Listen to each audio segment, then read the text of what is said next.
There's a theology that they parade around called 7 mountains, that the church must take over entertainment, take over politics, take over government. And that is why the confusion that happened during the election happened. That confusion exposed the church. All these false prophets that paraded themselves all over Nigeria, they started by saying Tinubu will not win. Then after they declared him winner, they now say he will not be sworn in. They now say on the day of swearing in, he will be arrested. And Obasanjo has prepared soldiers to take over government. Nonsense.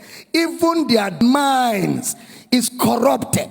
And that is why we keep saying, calm down, let's teach you Bible. You call us heretics. Let ignorance disgrace you before the world. Some churches fasted and prayed for Tinubu to die. The man is your commander-in-chief. Deal with that. That's how when Buhari entered office, a lot of Christians began to say he will die. They even said when he went to outside the country that he will not come back alive. Christians, churches, that he will die. The man did 8 good years and went home younger than when he became president, to show that the Lord is upright and there is no unrighteousness in him. God is not a killer. And with these false prophecies, they have destroyed the faith of many people, because many people fasted and prayed sincerely that Tinubu should die, and their God traveled. So now if you ask them to pray, they are not sure God will answer. They have eroded their faith. They have shipwrecked their faith because of lack of understanding that there's a difference between the kingdom of God and the kingdom of this world. How many of you remember I told you that this thing,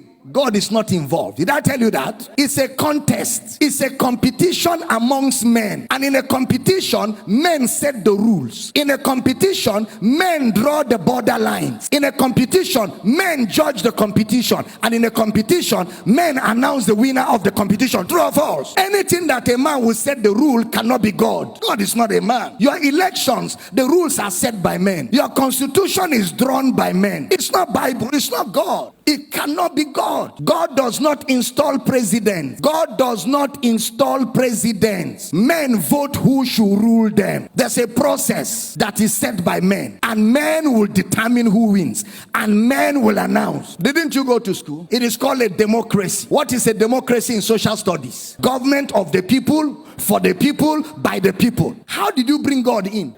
The government of God is a theocracy. You didn't hear what I said. The government of God is a theocracy. That is God's government over his people. There is no theocracy anywhere in the world. It is democracy all over the world. That is why preachers in America kept saying Donald Trump will win, and kept saying it. In fact, one woman of God was on television praying, oh God, send African angels to come to America and make Donald Trump win. Look at caricature, disgracing themselves, men and women of God, embarrassing themselves before the world, before unbelievers, before other religions, making a caricature of themselves, allowing themselves to be overtaken by lust, ambition, and greed. All of us want Nigeria to be better, including myself. I want a better Nigeria. I want a great Nigeria. I want us to have the best of government. I want us to have development. I desire it so greatly. But it can never be the kingdom of God. It can never be. It is still the kingdom of men. It is still operated by men. And anything that men do can never be perfect.